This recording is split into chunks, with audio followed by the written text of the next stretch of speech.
Ako ang inyong Lolo Pael at ito ang aking kwento. Inutil na asawa. Hoy, bumangon ka nga dyan at nagugutom ako. Bilis! Mula sa nahihimbing na tulog ay agad na napabalikwas si Alma. Paano'y kinakalabit siya ng marahas ng asawa gamit ang paan nito.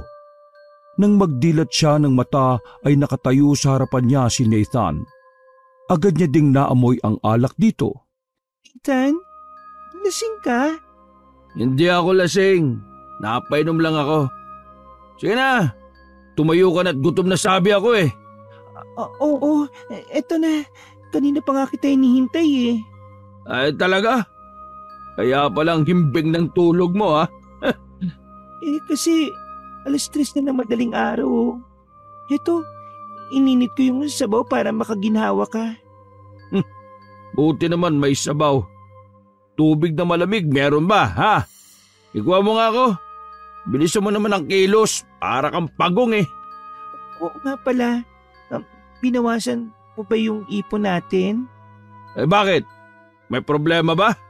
Ano naman, ano lang kasi halos kalahati yung nabawas eh. Pasalamat ka, hindi ko pa kinuha lahat eh. Eh di sana natalo lang lahat yan sa sugal. Napatigil si Alma mula sa pagsasali ng malamig na tubig sa baso. Napatingin siya sa asawa. Nakita naman siya nito sa ganoong reaksyon kaya biglang kumunot ang noo nito. O bakit? May problema ka ha?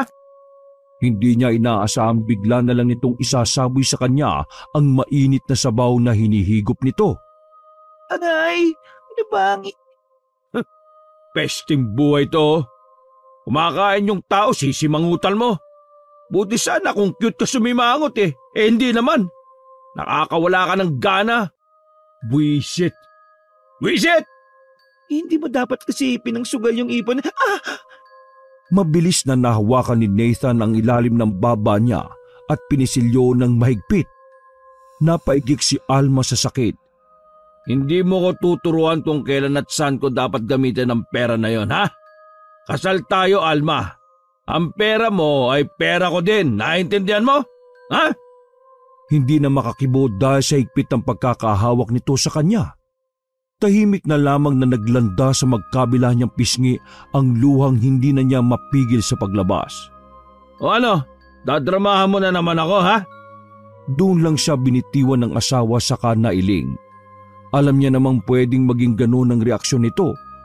Sadyang hindi niya lang nakontrol ang sariling magulat dahil ipinaubos lang pala nito sa sugal ang perang ilang buwan niya ding pinag-ipunan.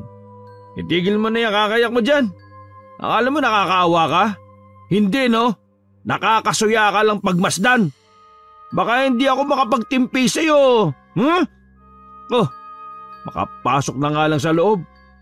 Huwag ka doon matutulog ha. Ayoko may katabing gabyana sa kama. Nang gabing yun ay walang nagawa si Alma kundi ang matulog na lang sa sofa. Ayaw niya nang dagdagan pa ang init ng ulo ng asawa. Talagang mainitin ang ulo nito lalo na kapag natatalo sa sugal. Kinabukasan, matapos maganda ng pagkain para sa asawa, ay pumasok na din siya. Hindi niya muna kakausapin si Nathan dahil masama din talaga ang loob niya dito. Kapag nagising na ito, ay maalala din siguro nito ang ginawa sa kanya pati na sa ipon nilang pera. Oy sis, mali ka yata ng lagay ng blush on mo. Ayan at nasa ibaba ng nguso mo oh. Bakit namumula yan? Mabilis na naibalik ni Alma ang suot na face mask. Nalimutan niyang namumula nga pala ang nguso niya dahil doon tumama ang mainit na sabaw na binato ni Nathan sa kanya ng nagdaang gabi. Ay ang galing! Napagalatang hindi blush on sis. Gusto mo turuan kitang paano maging expert na martyr? Una, dapat gina-justify mo yung pananakit ng jowa o asawa mo sa'yo. Jamie, kasalanan ko din naman eh. Ay nako, gaya ng sabi ko, nangunguna ka sa number 1. Congrats, you're an expert martyr. Halika na nga sa luneta at pahukay na nakita ng magiging libingan mo doon. Jamie naman eh. Umikot na lang ang mga mata ng kaibigan niyang bakla saka napailing. Hindi na ito nagsalita pa sapagkat alam naman itong hindi rin siya makikinig. Aminado naman siyang bulag, pipi at bingi nga siya sa pagmamahal niya sa kanyang asawa. At alam ni Jamie na walang sino man na makakapagdikta sa kanya kung ano ang dapat niyang gawin. Samantala, pasado 10:00 na nang magising si Nathan. Masakit ang ulo niya at hilong-hilo pa siya. Inis siyang tumayo at agad na naghanap ng malamig na tubig. Alma! Alma, nasaan ka? Kahingan tubig na malamig. Pero walang naging pagkilos. Sa kanya naalala, Lunes na nga pala. Marahil ay pumasok na ang asawa sa trabaho. Doon niya palang naalala ang nagawa dito sa nagdaang gabi. Nasa po niya ang sariling noo. Lalo lang sumakit ang ulo niya. Ay naku, ano na naman bang ginawa ko? Marasyang napabuga ng hangin. Nagpasya na lang siyang lumabas upang mamili ng yelo nang makasabay niya si Amor sa tindahan. May edad na ang babae pero animoy dalaga pa rin kung kumilos at manamit. Ikaw pala yan, Nathan. Anghat mo naman sa sando at boxer. Nakita niya pang natuon ang mga mata nito sa pagitan ng mga hita niyang nooy bakat ang nagngangalit niyang alaga dahil bagong gising nga siya. Huwag mong tingnan, may bayad yan. Talaga? Magkano ba kada tingin? Parang ang sarap kasing almusalin eh. Alam mo, tumabi-tabi ka dyan at may bibilin ako eh. Sumasakit pa naman ang ulo ko sa hangover, baka samain ka sa akin. Gusto ko yung sasamiin, pero sa masarap na paraan. Nailing na lang si Nathan. Hindi lingid sa kanya ang pagiging mahilig ng babae. Kaya nga sa bar ito nagtatrabaho bilang bugaw. Pwede ba, Amor? Ilugar mo na nga yung pagiging higad mo. Amoy kupas ka na eh. Hindi ka sure dyan. Baka nga mas mabango pa ako kaysa dyan sa dabyana mong asawa. Malayo pa lang eh, mukhang maasim na. Nagngalit ang panga niya sa narinig kaya naman mabilis niyang nasakalang babae. Anong sinabi mo? Ha? Ganyan nga. Sige lang, sakalin mo pa ako. Dahil sa malanding pagsasalita nito ay diring-diring nabitiwan ni Nathan ang leeg nito at pinagpag ang kamay. Yak! Hindi pa ako desperado para patulang ka, no? Kadiri ka. Ayos lang. Willing ako maghintay hanggang sa maging desperado ka. Hinindatan pa siya nito bago iniwan. Nailing na lang si Nathan at natawa. Hindi talaga siya titigilan ng babaeng yon hanggat nakikita siya nito. Mukhang patay na patay talaga sa iyo si Amor, pre ah. Ha?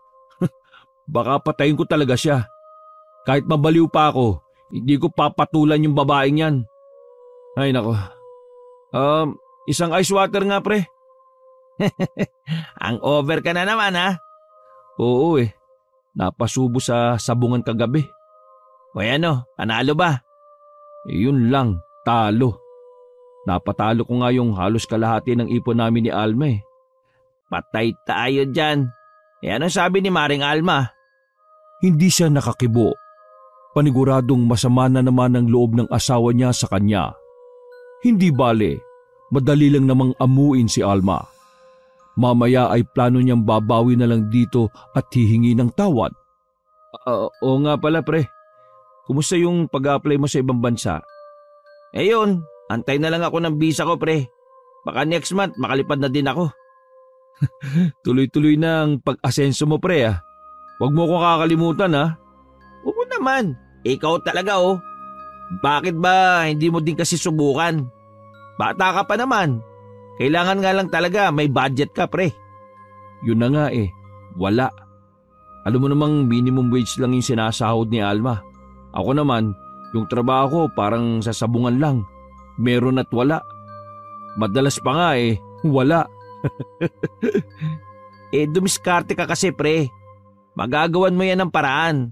Kahit 100k lang, kayang-kaya na. Pagdating mo naman sa Korea isang buwan mo lang kikitain yung ganong kalaki. Ha? Talaga? Isang buwan 100k? Oo nga. Depende pa kung mag-overtime ka, mas mataas pa. Ay grabe pala no. Sa palagay mo, patusin ko na kaya tong si Amor para may pangsuporta ako ha? Mukhang paldo pa naman eh. Loko-loko ka talaga. Kasal ka na, uy. Uy, ano naman? Para sa amin din naman yun ni Alma. Pag nakaalis na ako, hindi niya na kinakailangan magtrabaho pa. Lalo ngayon na buntis na siya.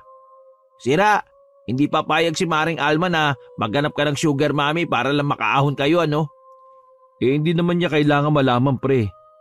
Teka nga, seryoso ka ba talaga sa sinasabi mo, ha? Abay, bakit hindi? Kung alam ko lang na ganyang kalaki ang pasahod sa pupuntahan mo, di sana una pa lang sumabay na ako sa'yo. Mas maaga ko pa sanang niromansa itong si Aling Amor. Loko, ikaw talaga, pre, oh. Ay nako, pag-isipan mo muna ng gusto yung mga magiging desisyon mo. Baka pagsisihan mo yan sa uli. Pero natawa na lang si Nathan. Pagkatapos ay nagpaalam na din siya sa kaibigan matapos ubusin ang malamig na tubig na binili niya sa tindahan nito. Pag-uwi ay kumain na siya, naligo at muling kinuha ang natitira sa ipon nila ni Alma. Huling laban na ngayon sa baryo nila. Kailangan niya makabawi sa naipatalo niya kahapon. Malakas ang pakiramdam niya na suswertihin na siya ng araw na yon. At hindi nga siya nagkamali. Nanalo at nadoble pa ang halaga ng ipon nila. Ngiting-ngiti siyang naglakad pa uwi ng hapon na yon. Niyaya siyang mag-inom na naman ng mga kasamahan sa pagsasabong pero tumanggi siya. Sige na, kayo na lang muna mga pre. May kailangan pa kasi akong ayusin. Pero binuyo lang siya ng mga itong ayaw na lang gumastos dahil nanalo na. Upang hindi na magtampo pa, ay nagbigay na lang siya ng balato sa mga ito para pang-inom nila. Sigurado ako matutuwa si Alma nito. Hindi na ako mahirapang suyuin na naman ang babaeng yun. Malapit na siya sa bahay nila nang makasalubong niya na naman si Amor. Nagmumurang kamya sa matandang babae sa suot nitong hapit na sando at maikling short. Kitang-kita na ang kuyukot nito at hindi naman kapantay ng kulay nito sa balat dahil mas madilim ang parting yun. Halos magmukha na din itong ibuburol dahil sa kapal ng makeup sa mukha. Hi, Pogi. Nakasalubong na naman kita. Oo nga eh. Saan ba burol? Ano? Anong burol? Ay, akala ko kasi buburol ka na eh. Ang kapal ng makeup mo oh. Muntik nang mabura yung mukha mo eh. Ikaw talaga, palabiro ka. Kaya gustong-gusto kita eh. Imbis na lalampasan niya na ang babae ay napahinto muna siya. Naalala niya kasi ang plano niya kaninang hututan nito ng pera para makalis din siya at makapagtrabaho sa South Korea. Eka Amor, talaga bang gusto mo ko? Otomatiko itong napabaling sa kanya. Nagniningning ang mga mata habang nanlalaki ang mga ngiti sa labi. Bakit? Desperado ka na bang patusin ang amoy kupas na tulad ko, ha? Oo eh. Desperado na ako. Pero alam mo naman na walang libre sa panahon ngayon, hindi ba? Ito ba namang katawan kong ito libre ko lang ibibigay sa'yo? Siyempre hindi, no? Mukhang desperado ka na nga sa pera. O sige, pumunta ka mamaya sa bar. Doon tayo mag-usap. Ngumiti siya at tumango saka nauna na ding tumalikod. Hindi niya mapigilang mapasim ang mukha lalo nang kindatan siya ni Amor kanina. Sa ngayon ay hindi niya pa ma-imagine na kasiping ang babae dahil talagang isinusuka yon ng isip niya. Natulog muna siya at nag-alarm ng cellphone kung anong oras niya dapat sunduin si Alma sa trabaho nito. Parte yon ng panunuyo niya sa asawa. 6:00 nang magising siya. Nagbihis muna siya at nagkape. Nang oras na ay naglakad na lang siya papunta sa barangay kung saan nagtatrabaho ang asawa bilang isang kinder teacher. 7:00 talaga ito umuwi madalas dahil doon na din ito tinatapos sa mga bagay na dapat itong gawin bago umuwi. Alma, kumusta maghapon mo? Teka, may sakit ka ba? Bakit ka naka-mask?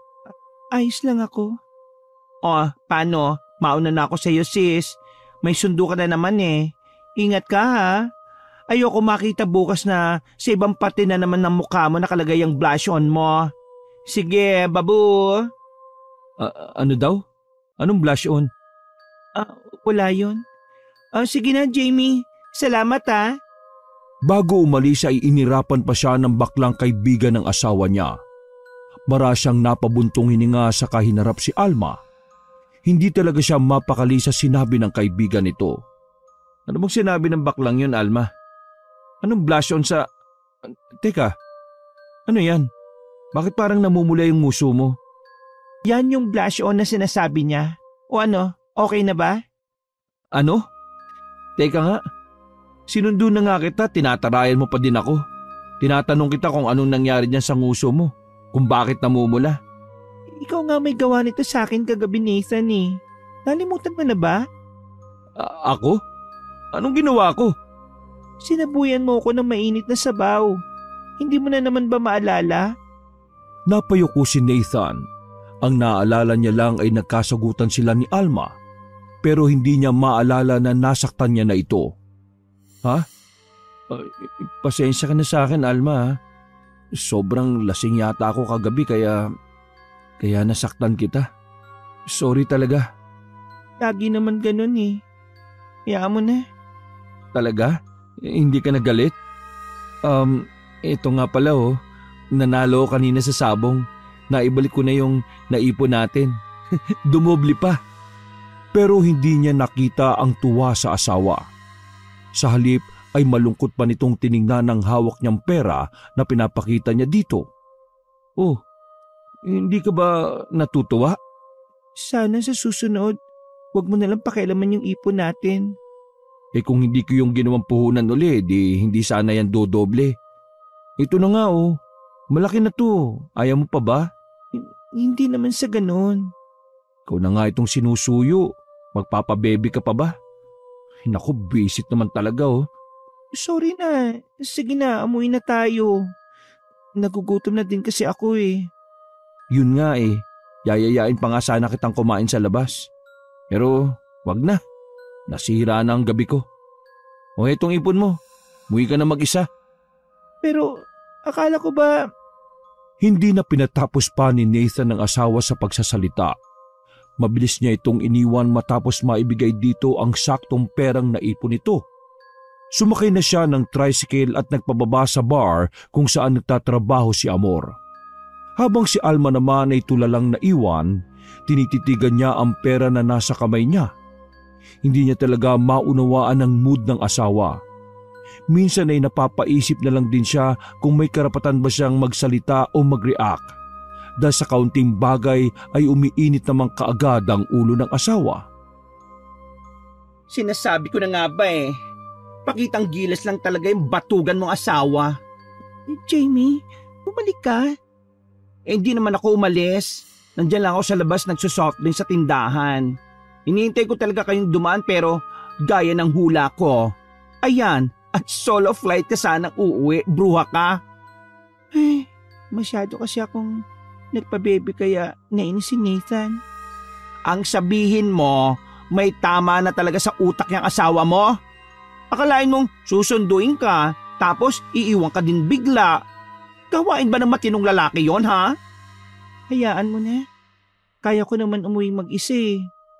Ay nako, ewan ko ba kung bakit pinagtsatsagaan din kitang babae ka eh. Iniisip ko na lang talaga yung guilt ko. Baka kung wala yon, nako, matagal na kitang kinansel. Ngumiti na lang si Alma sa kaibigan at nagpatiuna na maglakad. Kung wala ito ay baka hindi niya din alam kung paano pangingiti. Simula kasi na magsama sila ni Nathan ay hindi na niya alam kung kailan siya huling tumawa ng genuine. Madalas ay pagod na pagod ang isip at katawan niya sa kauunawa sa maling ugali nito. Alam mo sis, okay lang naman na magpakatanga eh. Basta ikaw lang ha. Ha? Ano bang sinasabi mo? Ang ibig kong sabihin, huwag ka munang mandadamay ng batang musmos. Malay mo, magbago siya kapag may anak na kami. Hoy, lukarit ka! Maawa ka sa sanggol, no? Pwede ba? Ha? Huwag na huwag mong iisipin na ang pagkakaroon nyo ng anak ang makakapagpabago dyan sa inutil na Nathan na yan, no? Dahil maniwala ka sa akin, lalo ka lang magdurusa. Damay pa yung bata. Napayuko na lang si Alma habang naglalakad. paano niya pa aaminin sa kaibigan ang pagdadalang tao niya kung ngayon pa lang ay ganun na ang reaksyon nito? Oh, bakit ka natahimik? Inaantok na kasi ako eh. O di bale, malapit na tayo. Pero bago ka umuwi, kakain muna tayo syempre, no? Gusto ko nang umuwi. Hep, hep, hep! No, no, and no. Kapag kasama mo ko, hindi pwedeng hindi ka kakain. Kaso, wala talaga akong gana eh. Ano ka ba? Cheer up! Nasaan na ba kasi yung Alma na food body ko, ha? Bayan? Kung kailan ka naman hindi masyadong nagkakain, saka ka lumolobo ng ganyan? E di, ikaw na lang ang kumain, Jamie. Uuwi na ako. Ay, gusto niya yata magalit pa ako, ha? Huwag ka magalala. Libre ko naman eh. Alam ni Alma na hindi siya lulubayan ng kaibigan kaya pinagbigyan niya na din ito. Kahit totoong wala siyang gana, kanina ay gutom talaga siya.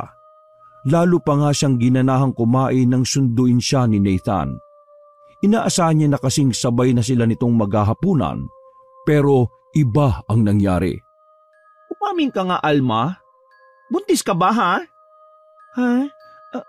Hindi, no.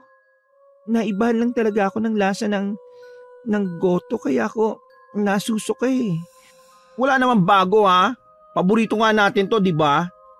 Kaya ba nitong nakaraang buwan eh halos ayaw mo na kumain? Kaya din siguro nananaba ka bigla. Jamie, aaminin ko naman, anak ng kasasabi ko lang kanina eh. Tila pinagbagsakan ng langit at lupa ang naging itsura ni Jamie ng sandaling yon. Maging ito ay hindi na nagalaw ang in-order nitong pagkain at stress na nasa po na lang ang noo. Kung hindi pa kita niyayang kumain, hindi ko pa malalaman. Kailan mo ba sasabihin sa akin? O baka kahit kasing laki na ng pakwa ng tiyan mo, sasabihin mo lang sa akin bloated ka? Hindi naman sa ganun. Galit ka na kasi kanini. Siyempre, ayoko ngang lalo ka pang malosyang at ma-stress. Hindi naman ganitong married life ang pinangarap natin para sa isa't isa, di ba? Pero narito na ako eh. Ito na ang sitwasyon ko. Hindi yan forever. May magagawa ka kung gugustuhin mo, no? Kahit tuluyang nawalan ng gana ay pinilit pa ring ubusin ng kaibigan niya ang in-order nito.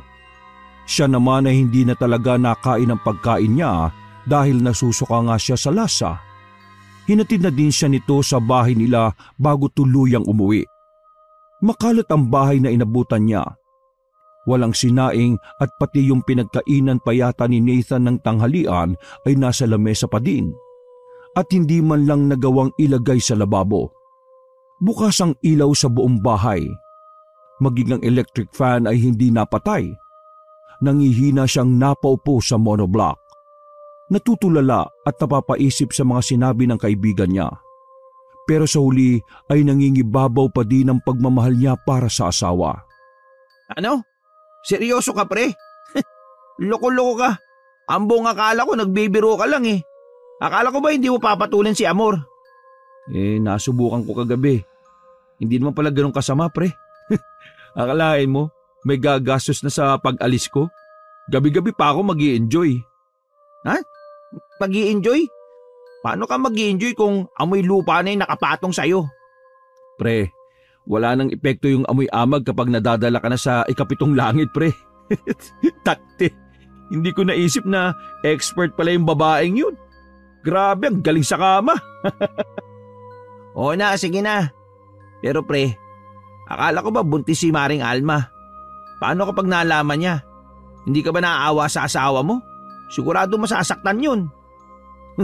Mas maawa ka sa kanya kapag nakapanganak na siya tapos siya pa din ang magtatrabaho para sa amin. Saka hindi na din ako nag-i-enjoy sa kanya. Bukod sa lumalaki na katawan, lagi pang pagod at walang gana tuwing kakalabitin ko. Hindi kumibo si Jack. Bagamat halata sa mukha nito ang pagkadisgusto sa mga sinasabi ng kaibigan. Matapos malaman kung paano makakapag-training ay umuwi na din si Nathan. Wala pa kasi siyang matinong tulog simula pa ng nagdaang gabi. Sinulit kasi siya agad ni Amor at halos magdamag nitong ipinarana sa kanya ang ikapitong langit. Are, ayoko lang isipin mo na kinukonsinti ko si Nathan ha. Nasa sayo kung paniniwalaan mo ako. Kung talagang concerned ka, bakit hindi mo sabihin kung sino yung babae niya? Kasi nga, gusto ko siya na siya mismo ang magsabi sa'yo noon. Saka, hindi naman kasalanan ng babae kung bakit nagloloko ang asawa mo eh. Si Nathan ang may kontrol ng sitwasyon. Wala siyang binanggit sa akin na tungkol sa pag-abroad. Kung alam ko lang, tutulungan ko naman siya eh. Hindi rin ako pabor sa naging plano niya eh. Pero buhay niya yun eh. Hindi ko lang matiis na kinakausap ka ng ganito pagkatapos alam ko na niloloko ka ng asawa mo. Kung bakit kasi siya at hindi ako pinili mo. Jack. Sige na. Gets ko naman na mas gwapo at maboka si Nathan kumpara sa akin. Huwag ka lang sana habang buhay na magpakatanga sa kanya ha. Hayaan mo. Baka magising din ako isang araw. Ilang araw naging laman ng isip ni Alma ang nalamang pambababae ni Nathan. Hindi niya naman ito magawang subaybayan sa umaga dahil nasa trabaho siya. Sa gabi naman ay latang-lata na siya para sundan pa ito. Idagdag pa ang sela ng paglilihi niya. Ano naman sa iyo kung may babae ako? Hindi ba dapat nga magpasalamat ka pa kasi hindi na ako sa iyo nang hihingi ng pangsugal ko? At saka hindi na rin kita naiistorbo sa gabi. Nathan, narinig mo bang sarili mo ha? Oo, at desidido na ako sa desisyon ko. Abayaan mo na lang kasi ako. Makikinabang ka din naman dito balang araw eh. Magkakaanak na tayo. Bakit ngayon mo pa ginagawa ang ganyan? Kasi nga magkakaanak nga tayo. Pwede ba Alma? Gusto ko na magpahinga ha? Tigilan mo na ako kung ayaw mong mabigwasan na naman kita dyan. Hindi niya na naman napigilang mapayak na lang. Sa gulat niya ay isang matigas na bagay ang tumama sa kanya. Kasunod noon ay ang malakas na sigaw ni Nathan. Ano ba? Sakit mo sa tenga. Makalayas na nga lang. Sa ibang bahay na nga lang ako matutulog. Huwag ka umalis. Hindi na ako mag-iingay. Siguraduhin mo lang. Dahil kapag binwisit mo pa ako ulit, iiwanan na talaga kita. Oo, hindi na. Sige na, matulog ka na. Ilang buwan pa ang nakalipas. 7 buwan na ang tiyan niya ng isang araw ay napilitan siyang mag-half day sa trabaho. Naninigas kasi yun at paminsan ay nananakit din. Pinayuhan siya ni Jamie na umuwi muna at magpahinga. Papasok pa lang siya ng bahay nila ay kakaiba na ang kabang nararamdaman niya. Anong ibig sabihin nito? Nathan? Sinong... Ikaw? Alma, ano ginagawa mo dito? Hindi makapaniwala si Alma nang mahatak niya ang kumot ay tumambad sa kanya ang muka ng kapitbahay nilang si Amor. Palibhasa, maedad na nga kaya kitang-kita niya ang medyo kulubot ng kahubadan nito sa tabi ng walang saplot niya ding asawa. Ikaw ang kabit ng asawa ko? Alma, lumabas ka nga muna. Hindi alam ni Alma kung paano niya nahatak ng ganun kabilis ang buhok ng may edad na babae. Ni hindi niya naririnig ang sinasabi ng kanyang asawang si Nathan. Dire-diretso niyang kinaladkad ang babae palabas sa kwarto nila.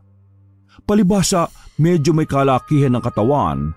Halos ilang paso niya ang patpating babae sa lapag nila. Ilalabas niya pa sana ito ng bahay na gano'n ang itsura pero mabilis siyang naabutan ng asawa. Nahawakan nito ng mahigpit ang braso niyang may hawak sa buhok ni Amor. Bitiwan mo ako ha? Nasasaktan ako! Talagang masasaktan ka kapag hindi mo binitiwan si Amor. Walang nagawa si Alma kung hindi ang bitiwan ng babae. Pero dahil nakapaikot sa kamay niya ang mahaba nitong buhok, kaya medyo nahirapan siyang alisin yun. Nag-iiyak-iyakan ng babae. Hindi niya inaasahan ang bigla na lang din paghila ni Nathan sa buhok niya patalikod. Dahan-dahanin mo ang pagbitiw sa kanya. Ikaw na nga itong nagdala ng babae dito sa bahay natin eh. Kung ayaw mong narito kami, di aalis ako. Doon ako titira kay Amor. Ikaw lang naman na mapilit na dumito pa ako hindi ba? Dahil magkakaanak na tayo, Nathan. Hindi mo ko pwede pa sa nalang iwan. Pwes, magtiis ka. Sinabi ng bitiwan mo na siya Walang pakundangan siya nitong hinagi sa lapag. Kahit naman kasi malaki ang katawan niya ay di hamak na mas malakas pa din si Nathan sa kanya. kaagad na dumaloy ang kirot sa kanyang puson papunta sa kanyang balakang. Rico, tiyan ko, Nathan, ang anak natin. Mabuti nga sa'yo yan. Imbis kasi mag-ingat ka, akala mo kung sino ka pang sugod ng sugod eh. Ni hindi man lang siya nito dinaluhan. Bagkus ay si Amor ang hinarap nito at parang batang inalo. Ano, okay ka lang ba? Gusto mo ba doon na lang natin ituloy sa apartment mo to? Alam mo namang bawal doon ng lalaki, di ba? Kung ganun eh, magbutal na lang tayo. May pera ka naman kamo dyan, di ba? Ano ka ba? Hindi naman yun sasapat. Nagbayad tayo ng training mo, di ba? Ah, ganun ba? Kaya mo, akong bahala sa kulang. Saka pa lang niya naisipang sulyapan ng asawa. Magkakahalo na ang sakit na nararamdaman niya ng sandaling yun. Pero ang ginagawa lang ni Nathan ay pinuntahan ng bag niya na nasa lamesa at doon ay nangalkal. Nathan, anong gagawin mo dyan, ha? Nasaan ang mga pera mo? Total eh, kasalanan mo to eh. Inustorbo mo kaming dalawa eh. Wala na akong pera. Pabayad pa natin yan sa bayad kuryente. Pero naging bingi ito. Matapos kumuha ng pera sa wallet niya ay umalis na ito at baliwala siyang iniwan. Parang hindi niya na din alintana pa ang pananakit ng tiyan niya. Mas masakit ang nakita niya kanina. Ang akala niya ay namanhid na siya sa pananakit ng asawa pero hindi pa pala. Parang hindi naman yata tama yung ginawa mo, pre. Natanggap niya na ngang may babae ka. Pagkatapos ngayon ititira mo pa sa bahay niyo. Ano yun? Dalawa silang aasawain mo? Halos hindi rin naman sila nagkikita talaga eh. Yung oras na nasa bahay yung isa, wala naman palagi yung isa, nasa trabaho. Kumbaga, may pang umaga, may pang gabi. Siguro magkikita man sila, mga linggo na. Grabe, wala na talaga ako masabi sa'yo, pre. Kakaiba ka. Ako pa ba, pre? Takot lang ng mga babaeng yan mawala ako sa buhay nila.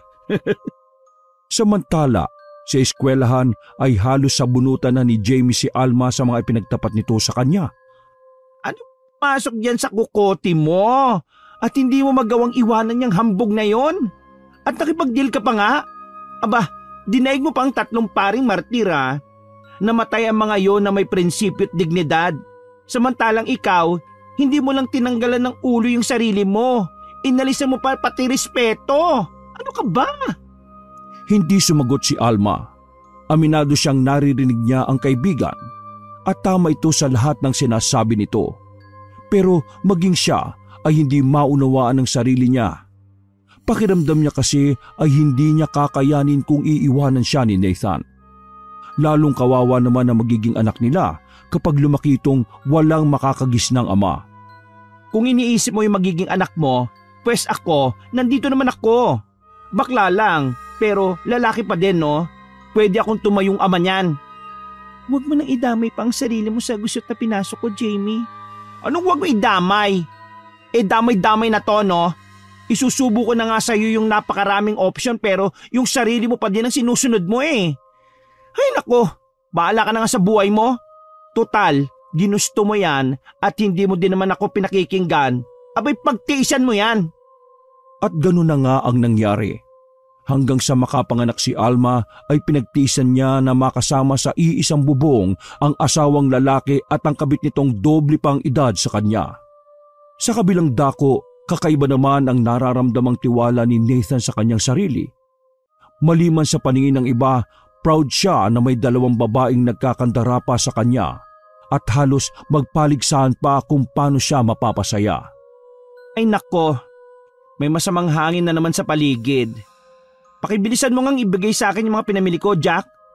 Baka saniban ako ng kademonyohan eh, may masakal akong hambog dito. Ano problema mo bakla ka ha? Ako bang pinariringgan mo? Bakit? Tinatamaan ka? Malamang, may iba pa bang tao dito bukod sa akin at sa'yo? Ay buti naman tinatablan ka pa pala. Kala ko kasi, pati mukha mo, kinalyo na sa kakapalan. Ano ba problema mo ha? Bakit ang init ng ulo mo sa akin? Trip mo ako? Aga-aga dinadaig mo pa yung tunay na babae sa pagiging talakera. Baka akala mo, babae ka ha? May lawit ka pa din, oy! Oo, may lawit ako't bayag. Pero kahit binabae ako, mas lalaki pa din ako sa'yo kung pagiging lalaki lang din ang pag-uusapan. Pagrespeto sa ibang tao at dignidad bilang lalaki. Ano, meron ka ba noon, ha? Pre, hayaan mo na. Baka may regla lang tong si Jamie kaya ganyan. Ang sabihin mo, naiinggit ka lang kasi hindi ikaw ang kinabit ko. Bakit? Pwede naman Sabihan mo lang ako. Hindi yung kung ano-ano pang strategy ginagawa mo para lang mapansin kita. Ito, hindi ako pumapatol sa lalaking may sakit na katam at palamunin lang naman ng mga babae. Nakakadiri ka, no? Doon na tuluyang hindi nakapagtimpi si Nathan. Mabilis na umigkas ang kamao niya at tumama yon sa mukha ni Jamie. Baklaman kung kumilos ay malaki din naman ang katawan ni Jamie. Hindi to nagpatalo sa kanya at nakipagsabayan din ng suntukan. Palitan sila ng tama sa mukha at iba't ibang bahagi ng katawan. Hindi naman sinubukang umawat ni Jack. Sa halip ay pinanood lang sila nito kasama ng ilang usiserong mga kapitbahay. Napakayabang ng baklang yun Kala mo kung sino? Hayaan mo na. Mas malala naman ang tama niya Sa susunod, babasagin ko pa talaga yung mukha nun. Hoy ikaw Alma, bakit ba galit na galit sa akin yung baklang yon Siguro kung ano-anong paninirang kinukwento mo sa kanya tungkol sa akin. Hindi ko kailangan magkwento. Nakikita naman ng lahat ng ginagawa mo Sa oras na malaman kong sinisiraan mo ko, sisiguraduhin ko sa'yo mawawalan ng tatay ang anak mo. Gaya ng dati na nahimik na lamang si Alma. Manhid na siya sa mga pananalita ng asawa. Nakasanayan niya na din ang tanawin sa loob ng bahay nila. Kaya ang nagmumukhang outcast at sina Amor at Nathan ang parang tunay na mag-asawa. Alam mo, hindi na kita makilala, sis. Bakit mo naman pinababayaan na ganyan ang sarili mo, ha?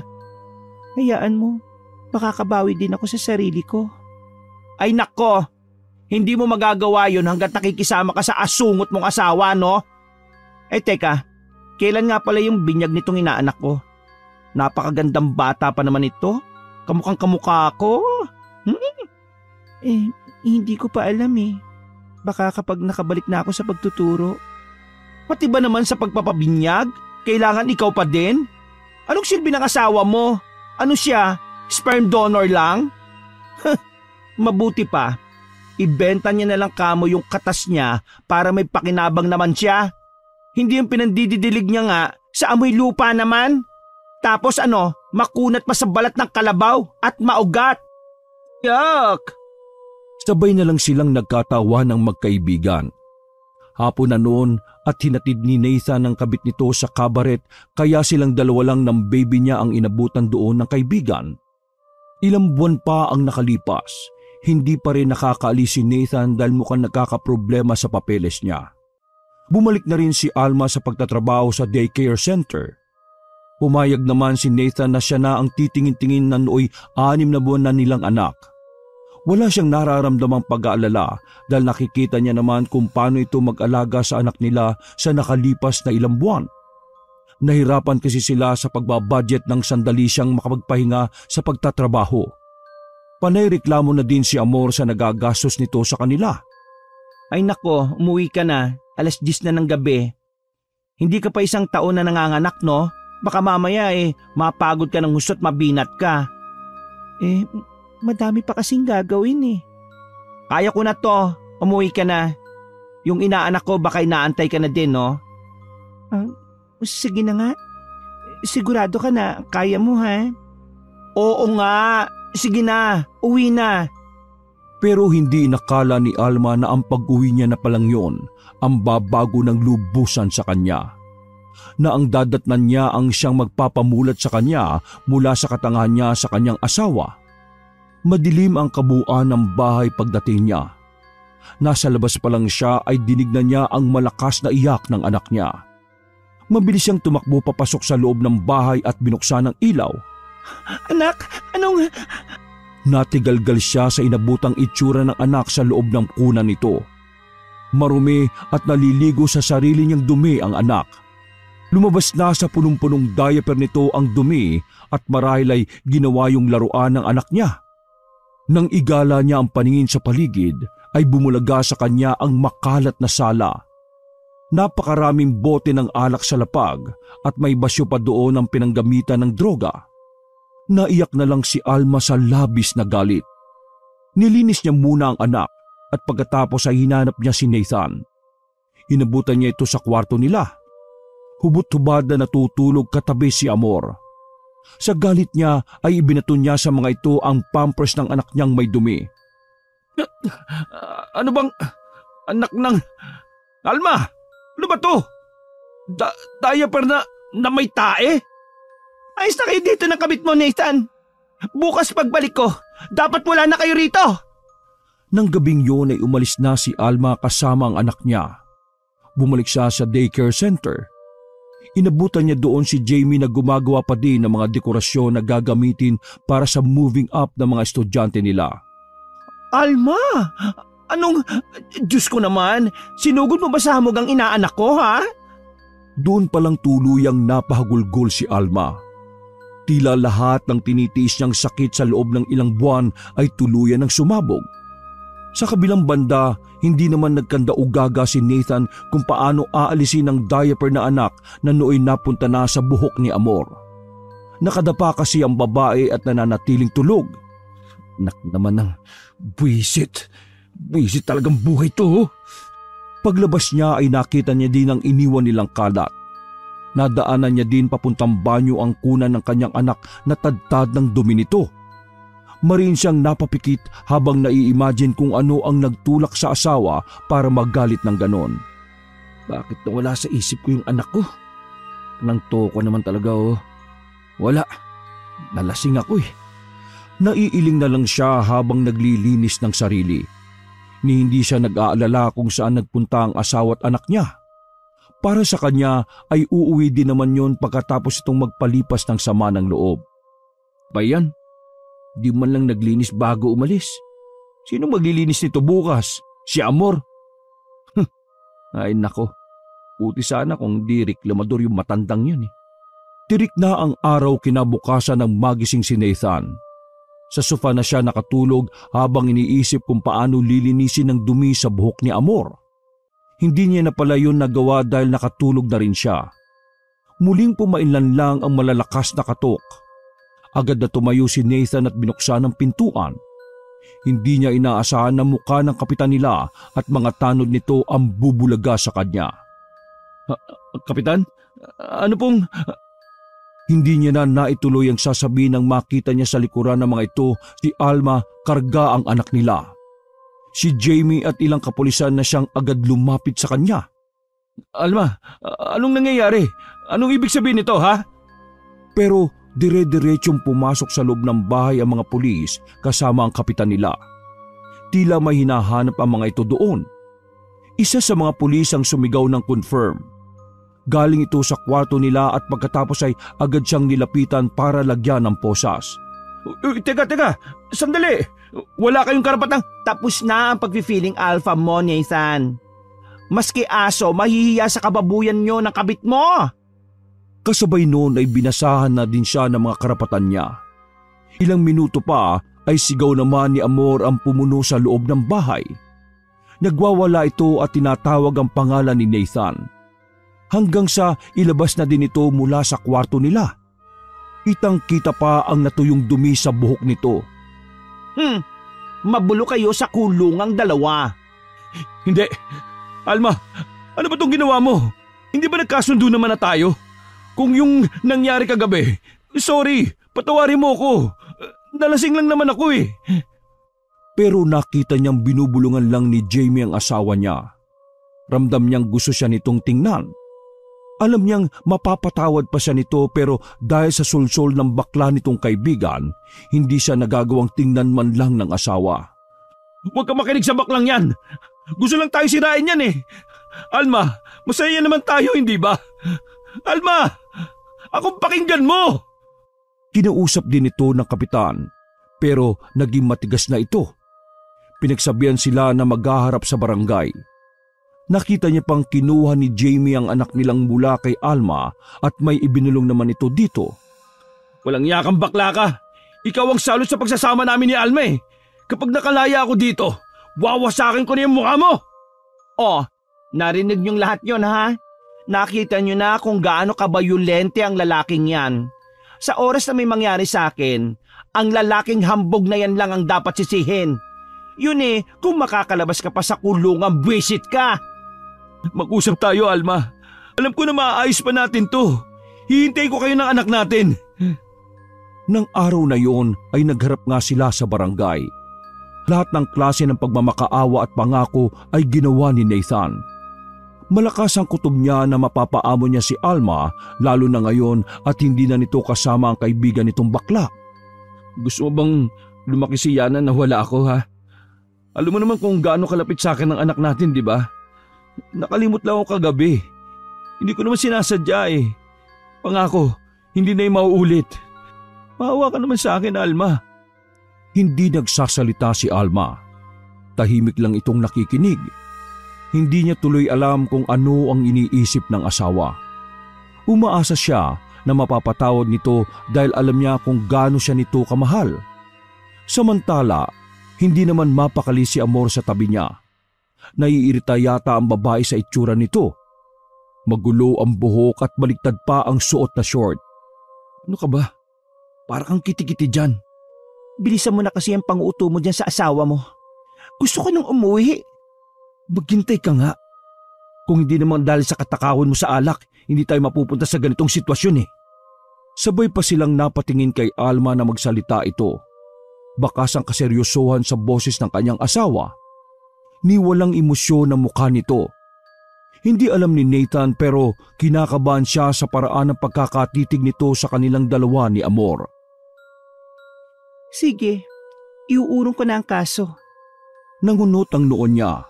Pagkatapos kasi noon ay hindi na ito nagsalita pa. Lihim siyang nagdiwang. Hindi nga siya nagkamali. Naudukan lang talaga ng Jamie na yon ang asawa niya kaya nagawa siya nitong ipabarangay. Talaga?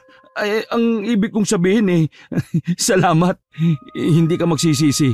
Pangako, babawi ako sa inyo ng anak natin. Ni hindi ngumiti si Alma. Tumayo na lang ito at lumabas na ng barangay. Nang tingnan niya si Amor ay bakas din ang pagtataka sa mukha nito. Ano? Diyos ko ka naman. Sinasabi ko na nga ba dapat sumama ako sa barangay eh. Huwag ka mag-alala, Jamie. Hindi na ako magpapakatanga. Hindi pa ba pagpapakatanga na naman yan? Anong klaseng gisi yan? Teka, huwag mong sabihing, nako, Alma ha, hindi ka kriminal. Hindi worth it magsayang ng buhay sa mga ganong klaseng tao. Loka, hindi ganon. Ano? Nakakakilabot yung ngisi mo, girl ha. Katakot ka ha. Lalo lang lumapad ang ngiti ni Alma. Bago pa magdesisyon kanina sa barangay ay napagtanto niyang hindi ganong hustisya ang gusto niyang makuha. Pakakainin lang ng libre ang mga yon sa kulungan. O ano ka ngayon bakla? Ang akala mo ba mas pakikinggan ka ni Alma? Tigil-tigilan mo na yung pakikialam mo sa relasyon namin kasi nagsasayang ka lang ng laway mo. Tingin mo nasasayang lang ang effort ko? Huwag ka masyadong kampante ano. Baka isang araw magising ka, literal ka na palang inutil at walang silbi. Anong ibig mo sabihin? Pinagbabantaan mo ba ako ha? Ay naku hindi no. Bakit? Natatakot ka ba sa akin? Hindi. Pero kung magiging multo ka, baka oo. In your dreams, Nathan. Baka mauna ka pang magpakamatay sa akin eh. Tawang-tawang iniwan ni Nathan si Jamie. Sigurado siyang halos umuusok na ang ilong nito. Hindi niya nga lubos maisip kung ano ang naging reaksyon nito noong malamang hindi tinuloy ni Alma ang pagpapakulong sa kanila ni Amor. Nagpatuloy ang relasyon nila ni Amor. Bumalik naman sa dati si Alma. Ang kaibahan nga lang ay mas naging tahimik pa ito. Kahit nakikita nito kung paano siya harutin ni Amor ay wala na lang ito para sa kanya. Kung minsan ay napapaisip na din siya. Baka nga nasanay na lang din ito sa sitwasyon nila. O lubusan ang natanggap dahil wala na din itong magawa. Sayang, di ka pa nakaalis bago mag-lockdown. Nasa Korea ka na sana, no? Buti nga pre, hindi pa ako nakakaalis. Baka mamaya ano na lang ang mangyari sa akin doon, lalo na't walang trabaho. Maigi pang dito muna ako. May tindahan naman kahit papano, di ba? Kung sa bagay. Ay, oo nga pala. Mukhang maayos na ang pagsasama nyo ah. Mukhang tinanggap na lang ni Maring Alma yung sitwasyon ninyo. Akala ko natauhan na siya nung nakaraang buwan eh. Hindi na yung matatauhan pre. Takot lang niya mawalan ng tatay si Yana. Saka malapit sa akin yung bata eh. Oo nga pala pre. Huwag mo sanang masamain ah. Ayos lang ba sa'yo na makalakihan ng anak nyo yung ganyang setup nyo sa loob ng bahay? Oo naman. Wala namang problema sa amin. Lalo't nagkakaintindihan kami. Saka ayaw niya ba yun? May mama at papa na siya. May lola pa siya. Naiiling na lang ding nakisabay sa tawa niya ang kaibigan. Ilang araw pa ang lumipas, nagsimulang makaramdam ng kakaiba si Nathan sa kanyang kasilanan. Nagsimula yun nang mahirapan siyang umihi isang umaga. Aray, bakit ang hirap? Ang hirap umihi. Ang sakit na ng pantog ko eh. Nang pilitin niya ay nakaihi naman siya. Pero may napansin siyang sumasama sa inilalabas niyang likido. Para yung puti na may kasamang pula. Ano to? Anak ng... Amor? Amor? Galit niyang sinugod ang babae na nooy mahimbing na natutulog sa kwarto. Pabalang niya itong niyugyog na ikinainis naman ito. Anong nangyayari sa akin ha? Bakit nahihirapan ako umihi? Aba, ewan ko sa iyo. Natutulog ako ang ingay-ingay mo. Sa inis niya ay hinatak niya ang buhok ng babae at pinaupo ito ng sapilitan. Ba! May lumalabas na nana sa akin. Ikaw lang naman ang lagi kong nakakatalik eh. Ano? May tulo ka? Ako lang ba ha? Sa'yo nang galing to, Amor. Kung kani-kanino ka kasi nagpapagamit eh. Buisit ka. Hoy, Nathan, kung hindi ko gagawin yon, anong ipambibisyo mo, ha? Sige nga! Ay nako, wala akong pakialam. Basta gumutin mo tong sakit ko. Hinawaan mo pa ako, walang niya ka. Ano bang sinasabi mo? Wala akong sakit, no? Kanino ko makukuha to? Kay Alma? Hindi naman gaya mo yun na kung sino-sino sinasamahan. At paano ka naman nakakasiguro? Lalo lang uminit ang ulo ni Nathan. Gustuhin niya mang kumprontahin si Alma ay wala siyang maisip na dahilan para gawin yon. Tiwala siyang malinis ito dahil hindi naman na ito umaalis ng bahay simula na mag-lockdown. Naging home base na kasi ang trabaho nito at hindi rin ito pumapayag na maging frontliner dahil sa anak nila ng lalaki. Bakit hindi ka magpa-check up pre? Baka mamaya kung ano na yan.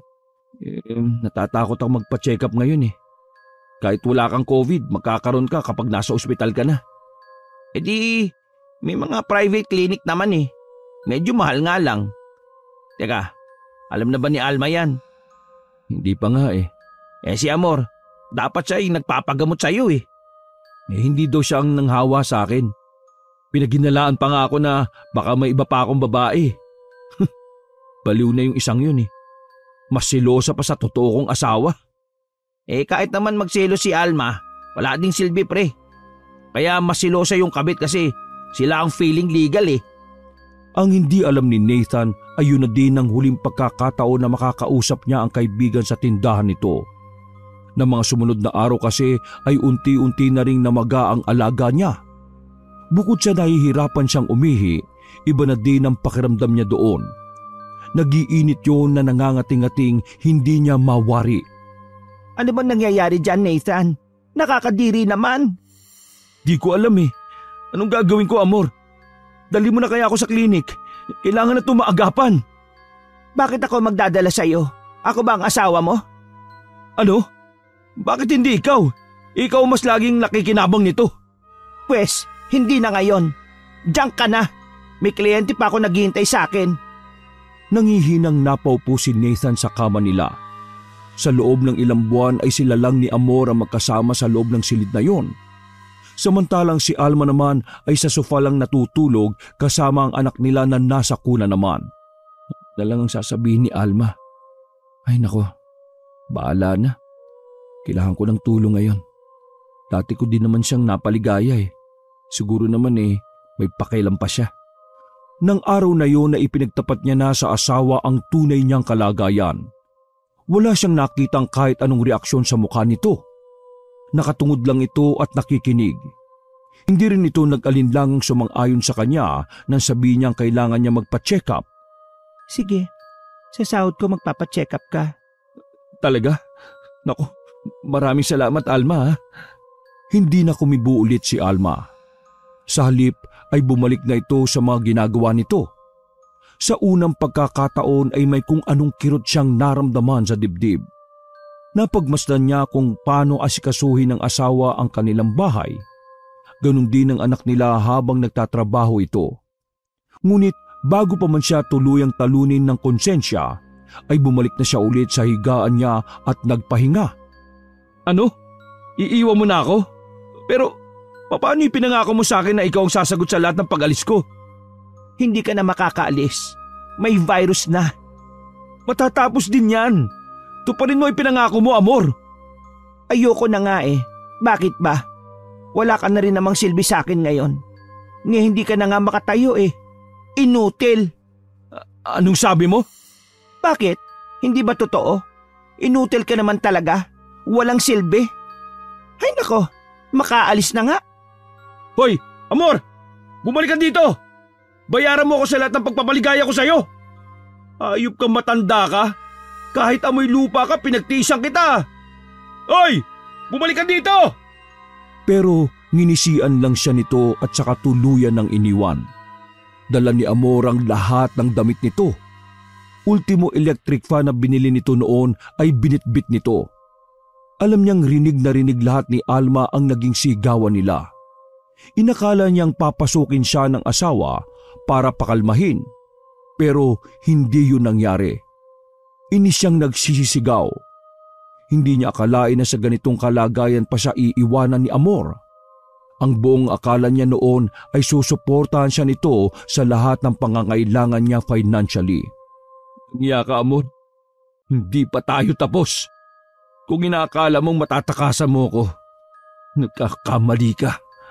Simula nang umalis si Amor ay si Alma na ang walang sawang nag-aasikaso sa kanya. Pinagsasabay nito ang pagiging ina, asawa sa kanya, at guro sa mga batang tinuturuan nito online. Ano ho? Infection lang? Sigurado po ba kayo, Dok? Ang laki na kasi ng pamamaga niya at nahihirapan na din talaga ako umihi. Sobrang sakit. Pero ipinilit ng doktor na infection lang talaga ang nakikita nitong dahilan kung bakit nagkakaganon ang kasalanan niya. Maayos din naman kasi ang resulta ng mga lab test niya. Maging sa UTI ay negative siya. Siniguro din ito na wala siyang STI. Pasensya ka na sa akin, Alma. Pati ako, hindi ko na din alam kung ano nangyayari sa akin eh. Naging alagain mo patuloy ako. Walang problema doon. Asawa mo ko, di ba? Obligasyon kong alagaan ka. Makaramdam man siya ng pagsisisi ay huli na. Ni hindi niya magagawang makabawi sa asawa sa lahat ng pananakit niya dito. Emotionally at physically. Makalipas lang ng 3 araw na ininom niya ang gamot ay may kakaiba na siyang naramdaman na nooy namamanhid niyang alaga. Umaga, iihi sana siya pero pagtingin niya sa kanyang kasalanan ay hindi niya napigilang mapasigaw. May uod! May uod! Ang dami!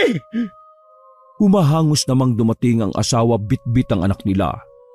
Maging ito ay nandiri nang makita ang maliliit na uod sa alaga niya. Parang nagpa-party-party pa ang mga ito doon at walang tigil sa pagkibot. Para yung mga uod ng langaw, mas malalaking nga lang ng konti ang nasa kanya. Anong nangyayari? Bakit inuud na to? Linisan mo na lang, bilis! Hindi malaman ni Nathan kung paano tatanggalin ang mga yon.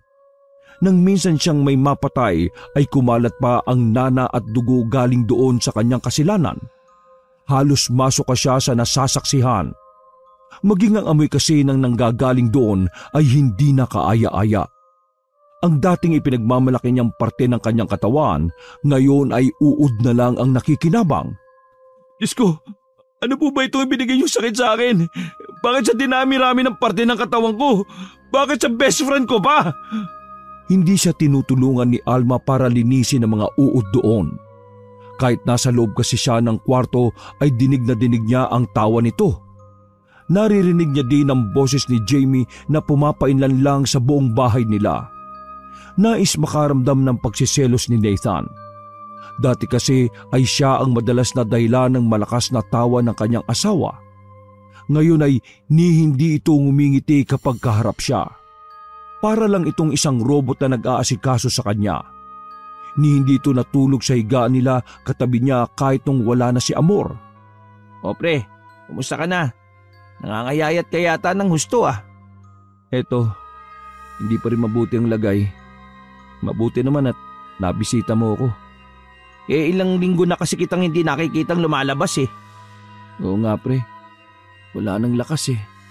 Inubos na ng sakit na to yung natitirang muscle sa katawan ko.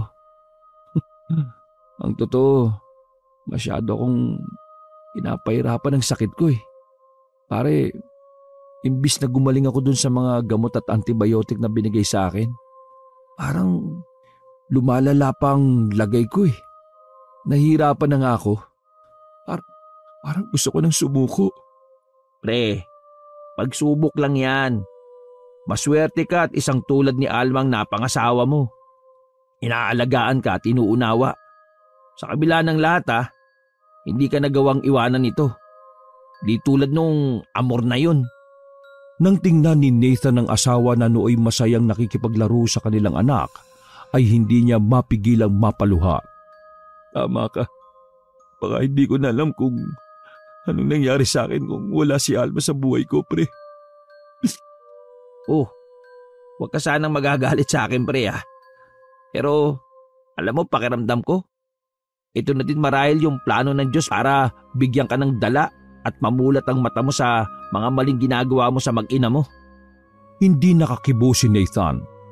Napayuko siya ng ulo at nahiya. Yun din kasi ang pakiramdam niya. Baka nga karma niya yun sa lahat ng pasakit na dinulot niya kay Alma. Ang babaeng walang ibang ginawa kundi ang unawain siya, mahalin at pagbigyan sa mga kapritsyo niya. Sana gumaling pa ako. Hindi na ako mangangako pero isinusumpa ko. Magiging deserve ako ng mag-ina ko, pre. Tinapik siya ni Nathan sa balikat. Maging ito ay napangiti na din sa kanya at tumango. Amayan pre, naniniwala ako nagagaling ka pa. Basta't huwag ka makakalimot magdasal ha. Kasama ka sa panalangin ko na sana maging maayos na ang lahat sa buhay mo. Napatango na lang si Nathan. Gabi-gabi niya ding dasal yun ngayon. Nakipagdil pa nga siya sa Diyos. Napagalingin lang siya nito, iaalay niya na ang buong buhay niya sa pamilya nila ni Alma. Magsisikap na siya para paunlarin ang buhay nila at ipaparana sa asawa ang maalwan na buhay. Isang araw, isang binatang lalaki ang naging panauhin nila. Wala noon si Alma dahil namalengke ito, kaya naman siya ang humarap sa lalaki. Dahil na din siguro sa kalagayan kaya kung ano-ano na lang ang iniisip niya. Inakala niya na baka kabit ito ni Alma. 21 lang kasi ang asawa. Mukhang hindi naman nalalayo sa edad nito ang bisita nila ng mga sandaling yon. At hindi niya maitatangging may itsura ang lalaki at di hamak na batak ang katawan. Anong kailangan mo sa asawa ko? Kailangan ko po sana siyang personal na makausap, kuya. Bakit nga? Sino ka ba?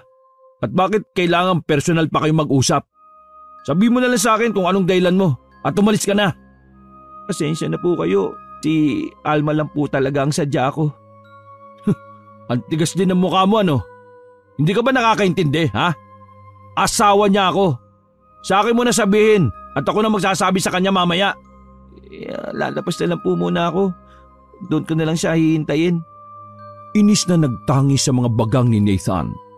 Mabuti na lang talaga at hindi siya nakakatayo ng matagal at nakakalakad. Kung hindi ay kanina niya pa sinundan ng lalaki at pilit na pinalaya sa kinaroroonan nito.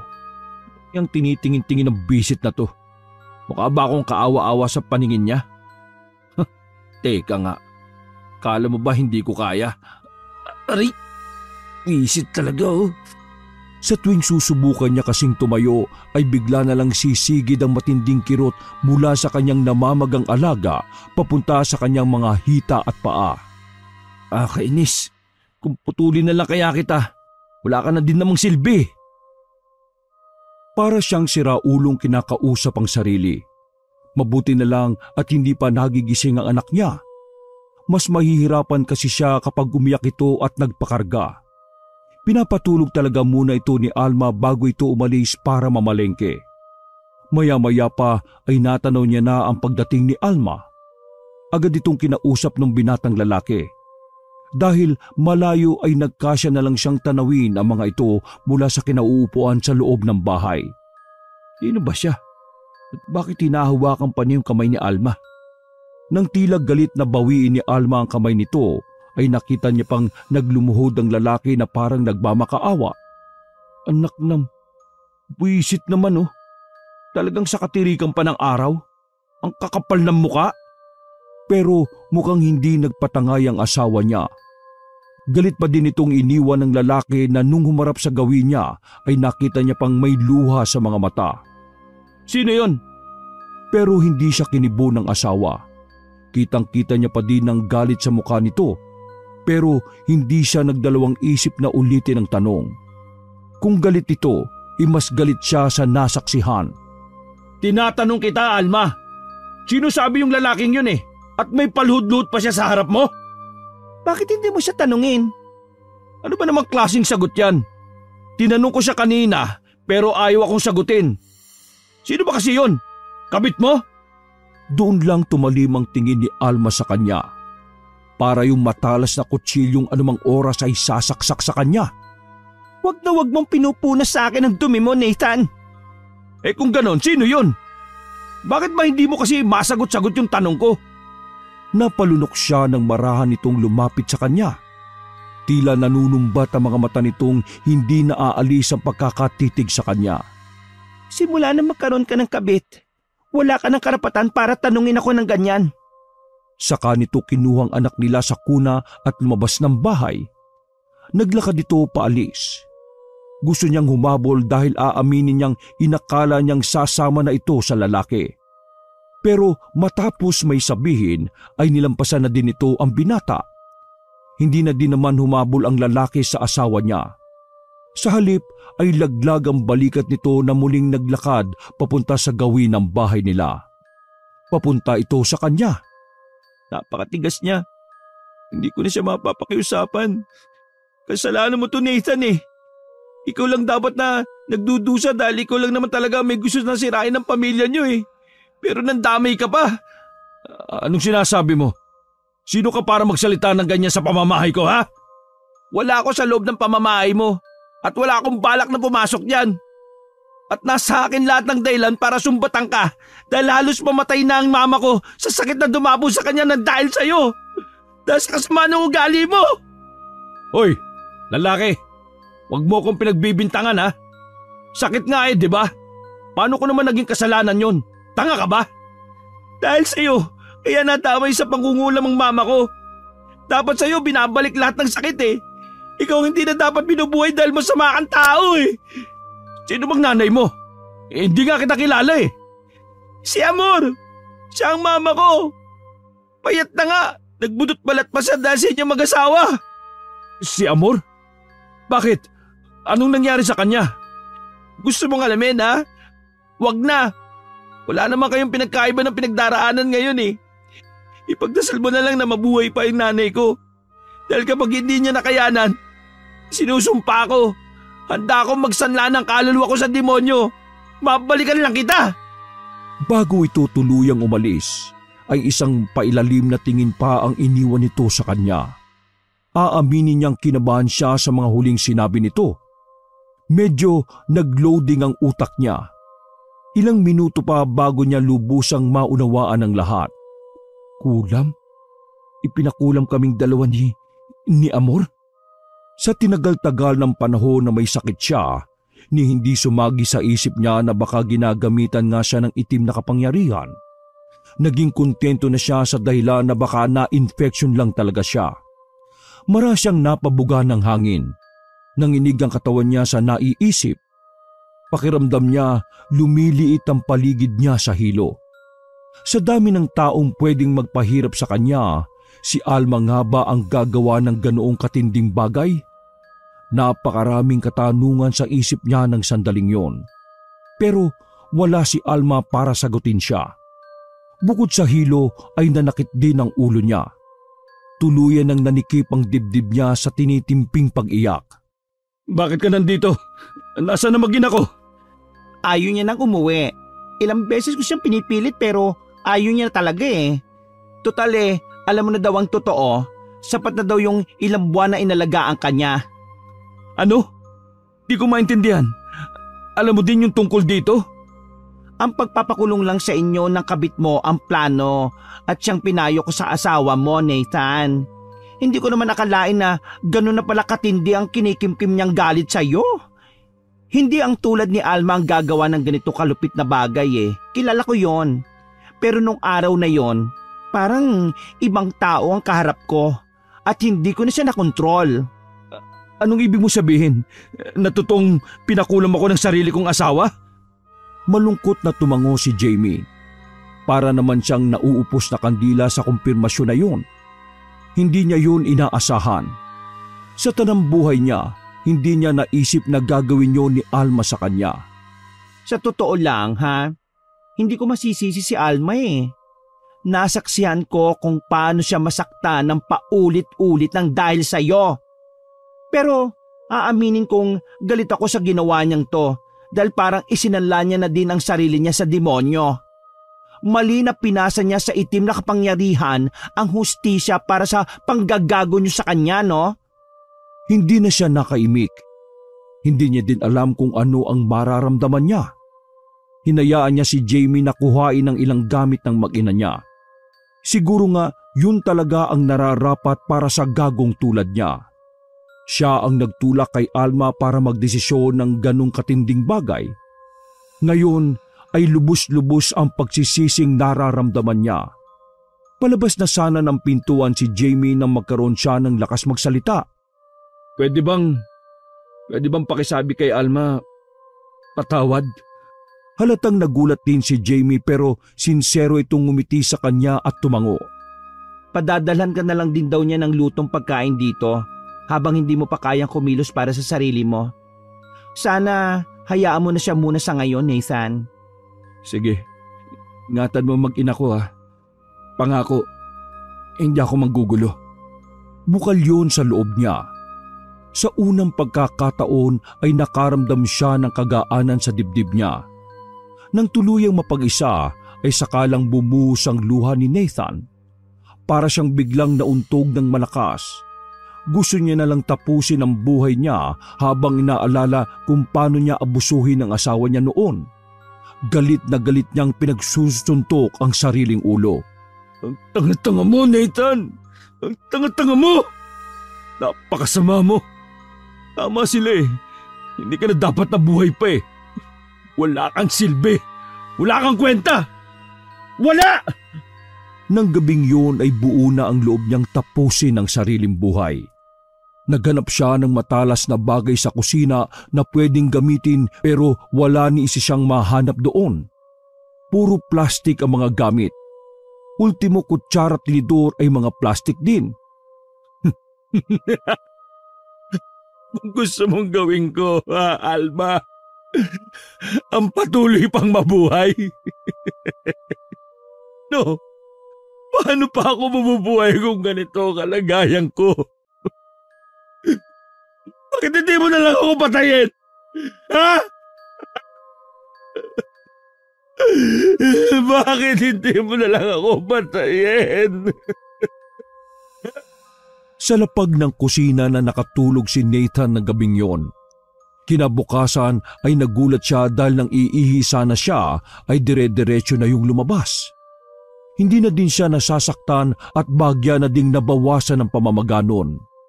Naiyak na naman siya dahil sa tuwa. Nanibago pa siya ng medyo matagal na siyang nakakatayo. Kinapa ang damdamin. Ni katiting na galit ay wala siyang maramdaman para sa asawa.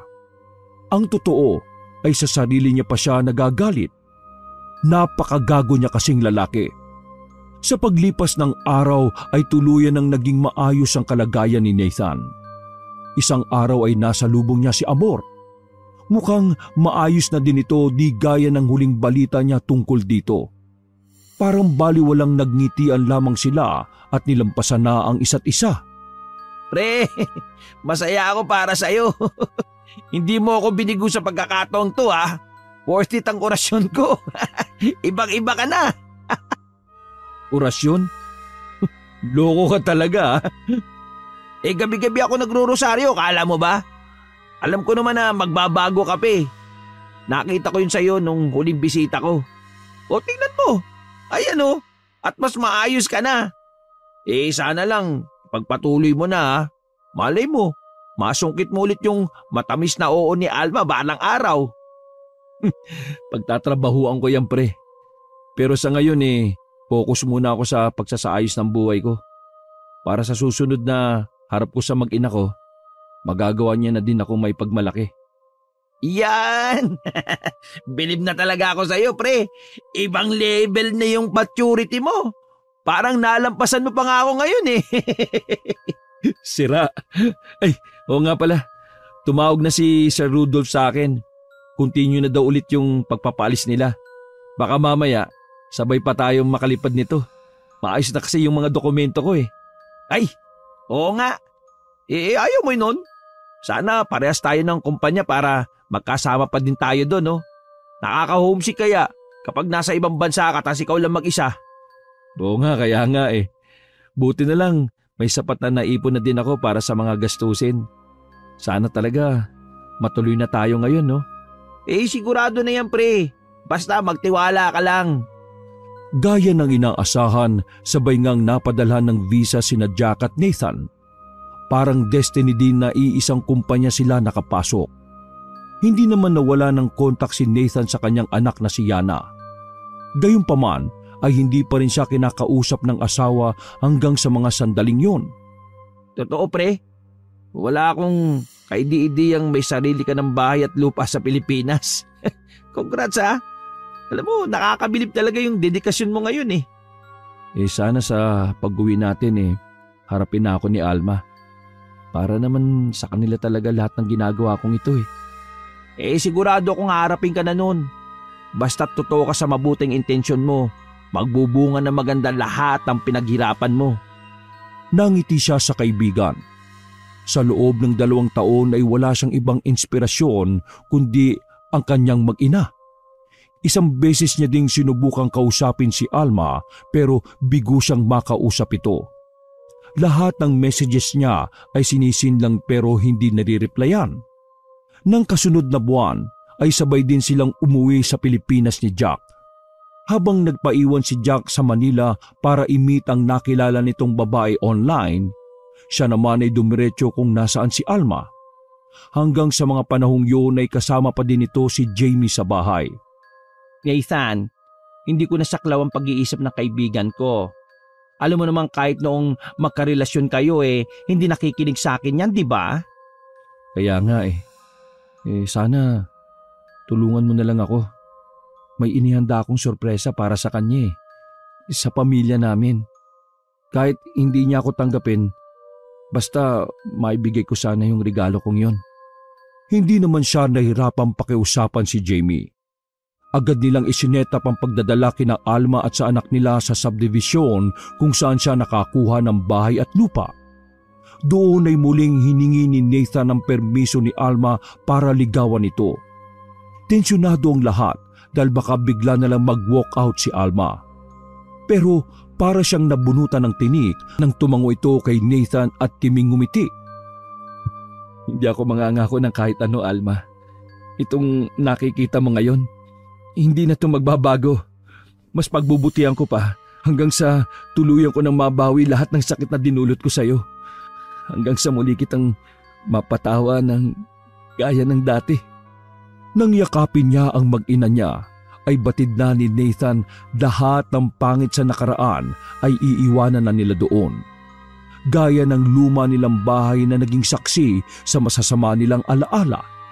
Ang bagong tahanan na sabay nilang pinagmamasdan ng mga oras na yon ang pupunuin naman nila ng masasayang karanasan. Mas may pagmamahal at may respeto sa isa't isa. Wakas!